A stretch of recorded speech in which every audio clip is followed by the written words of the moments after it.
Assalamualaikum warahmatullahi wabarakatuh. Selamat siang teman-teman ISA-USI semua. Semoga dalam keadaan sehat ya. Sebelumnya mohon maaf karena dalam pertemuan siang ini belum bisa join dengan teman-teman semua karena ada keperluan yang harus diurus. Jadi alternatifnya menggunakan video ya. Semoga teman-teman bisa tetap semangat dan dapat memahami terkait dengan materi yang akan disampaikan. Baik, langsung saja masuk pada materi. Di sini akan dijelaskan mengenai pengenalan jenis-jenis karya tulis. Nah, kenapa karya tulis? Karena memang kan kalau ISA-USI ini tuh lembaga penelitian. Nah, nanti sangat erat nih kaitannya dengan kepenulisan gitu. Apa aja sih jenis-jenis karya tulis gitu. Nah, teman-teman ISA-USI harus tahu nih apa perbedaannya, jenis-jenisnya apa saja, pengertiannya seperti apa, harus paham gitu. Nah, baik, untuk pembahasannya akan dibahas mengenai apa sih itu karya tulis, lalu jenis-jenis karya tulis itu apa saja, dan spesifikasi karya tulis itu sendiri. Nah, oke, masuk pada pembahasan pertama, apa itu karya tulis. Kalau di sini hasil karangan dalam bentuk tulisan yang merupakan hasil pikiran, hasil pengamatan, tinjauan dalam bidang tertentu dan disusun secara sistematis. Nah, itu kalau di slide. Tapi kalau kita definisikan secara bahasa, karya dan tulis gitu. Karya yang memang seseorang yang membuat karya dengan cara membuat tulisan gitu. Nah, teman-teman nih yang mau membuat karya bisa gitu, dengan nanti teman-teman bisa buat karya tulis sendiri kayak gitu. Dan nanti tentunya dalam pembuatan karya tulis ini nggak boleh asal-asalan ya. Misalkan kalau kita mau memasukkan suatu pernyataan itu harus ada sumbernya dari mana gitu. Jangan sampai nanti ada kesan plagiarisme gitu, plagiat gitu. Karya tulis seperti itu. Di sini ada yang mengatakan karya tulis itu sebagai gagasan seseorang yang dituangkan dalam bentuk tulisan. Tadi ya intinya gagasan seseorang berdasarkan hasil pengamatan, berdasarkan hasil pikiran, atau penelitian, atau observasi yang memang itu dituliskan secara sistematis gitu. Ada urutannya, nggak asal nulis gitu. Itu. Baik, kita lanjut ya pada pembahasan kedua. Nah, jenis-jenis dari karya tulis. Teman-teman mungkin udah nggak asing ya sebenarnya sama karya tulis ini, dan teman-teman ada yang lebih berpengalaman, ada yang lebih paham gitu ya. Cuman di sini untuk memantapkan lagi gitu ya. Kalau di sini disebutkan ada paper, ada opini, ada makalah, dan ada karya tulis ilmiah. Tapi sebenarnya ada lagi nih, seperti jurnal, skripsi, disertasi, tesis, esai gitu. Masih banyak sebenarnya jenis dari karya tulis. Tapi dalam pembahasan kali ini akan kita fokuskan pada pengertian paper, opini, makalah, dan karya tulis ilmiah. Kita masuk pada pembahasan ketiga mengenai paper. Nah, paper adalah sebutan khusus untuk makalah di kalangan akademisi atau mahasiswa dalam kaitannya dengan pembelajaran dan pendidikannya sebelum menyelesaikan jenjang studi. Nah, artinya ini adalah paper itu sebuah karya tulis yang memang ini akan lebih ditujukan kepada para akademisi, para mahasiswa kayak gitu. Nah, mungkin teman-teman sini sering nih dapat tugas sama dosennya gitu buat bikin paper kayak gitu. Itu udah nggak asing banget, udah sering gitu ya. Adapun sistematika penulisannya sama dengan artikel atau makalah, tergantung panduan yang berlaku di perguruan tinggi masing-masing. Jadi, sistematika penulisan paper itu tergantung pada perguruan tinggi. Jadi setiap perguruan tinggi itu punya aturannya masing-masing, punya sistematika penulisannya masing-masing. Jadi kalau misalkan ada yang beda, jangan aneh gitu ya, karena memang tiap kampus, tiap universitas itu punya sistematika penulisannya masing-masing. Itu mengenai paper. Lanjut, opini. Nah, opini mungkin apa ya?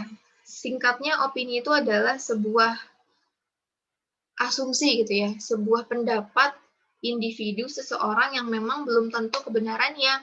Opini merupakan pendapat pribadi yang tidak objektif serta belum melalui proses verifikasi. Jadi memang apa ya, belum akurat lah gitu, karena memang ini kan hanya asumsi pribadi, hanya pendapat pribadi.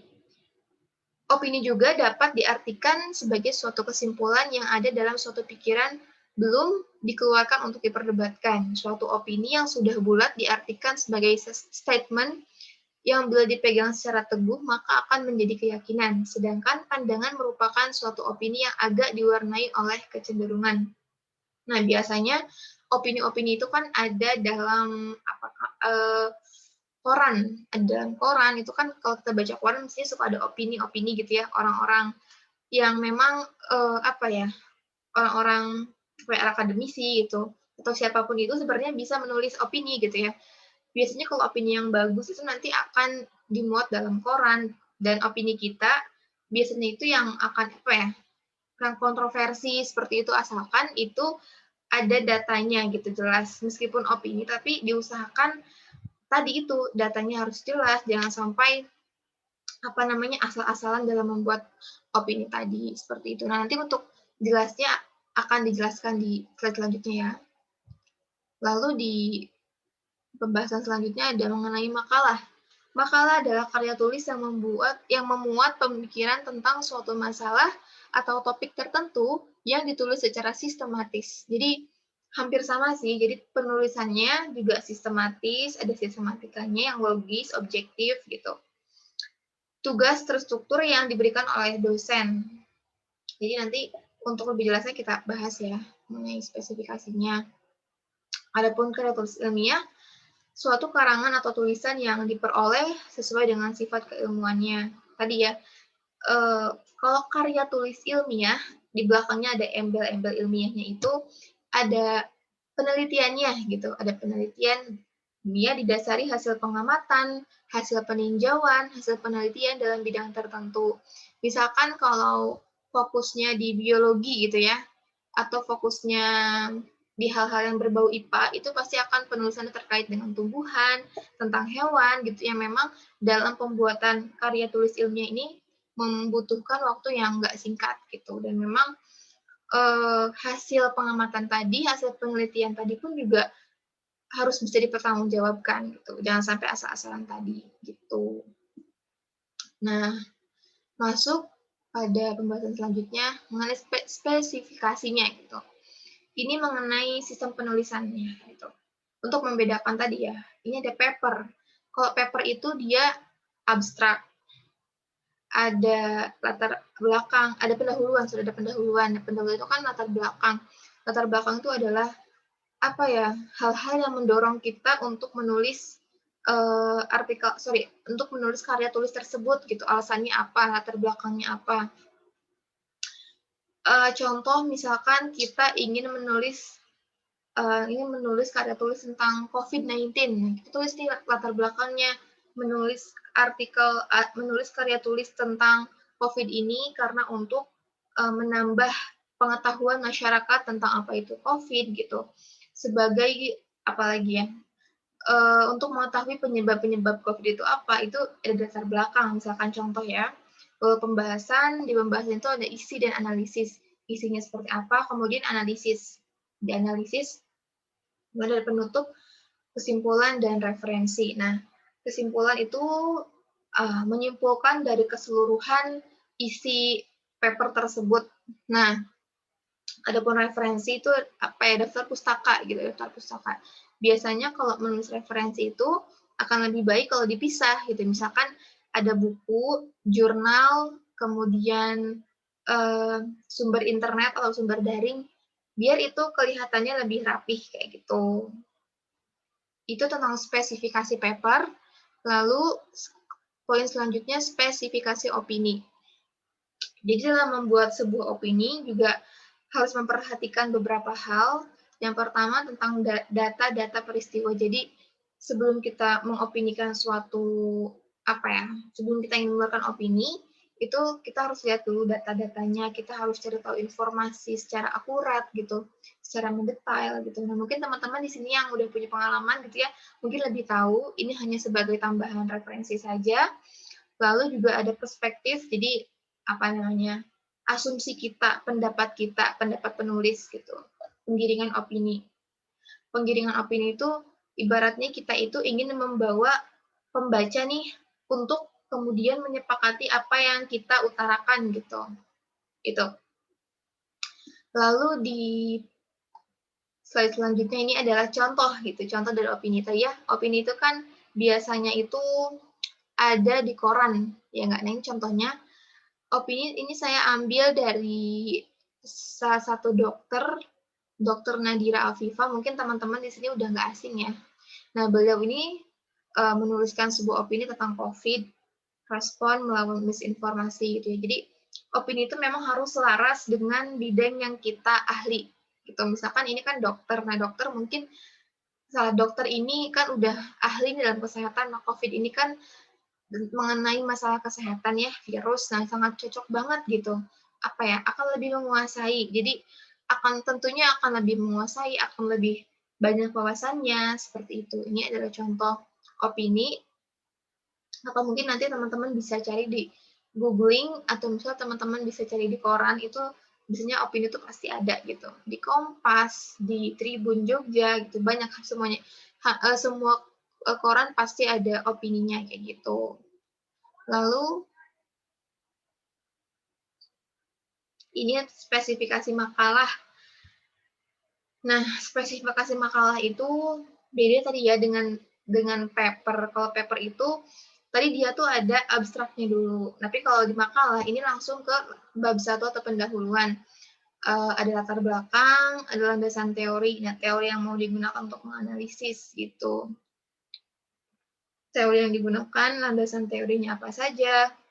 Landasan teori itu sangat penting ya. Jadi biasanya itu nanti untuk menganalisis suatu masalah nih, kita analisis menggunakan teori tadi kayak gitu. Terus di pembahasan ada isi, lalu di poin selanjutnya ada penutup dan kesimpulan. Yang terakhir ada spesifikasi karya tulis ilmiah.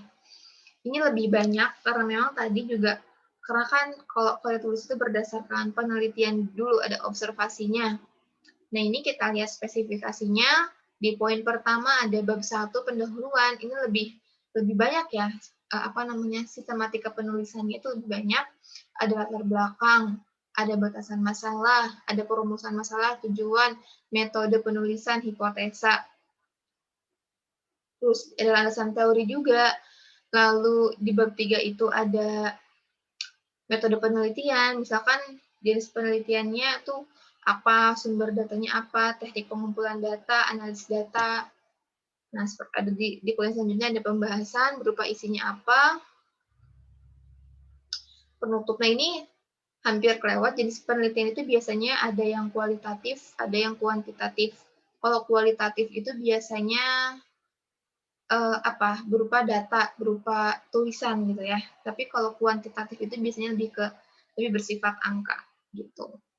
Jadi sebenarnya untuk lebih memahaminya lagi, teman-teman bisa buat contoh sih. Misalkan teman-teman penasaran nih tentang opini, coba teman-teman buat opininya gitu ya. Seperti itu. Nah, sebenarnya untuk membuat karya tulis tadi, yang perlu kita perhatikan adalah kita sih harus rajin membaca ya, untuk mendukung penelitian kita tadi gitu. Harus rajin membaca, rajin latihan menulis juga, kayak gitu.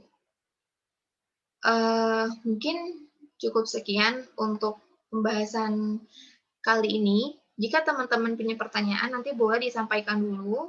Nanti bisa saya jawab. Nanti akan saya jawab di pertemuan selanjutnya, atau nanti akan saya jawab di grup WA ISAYUSI gitu. Terima kasih. Mohon maaf apabila banyak kekurangan. Tetap semangat teman-teman. Wassalamualaikum warahmatullahi wabarakatuh.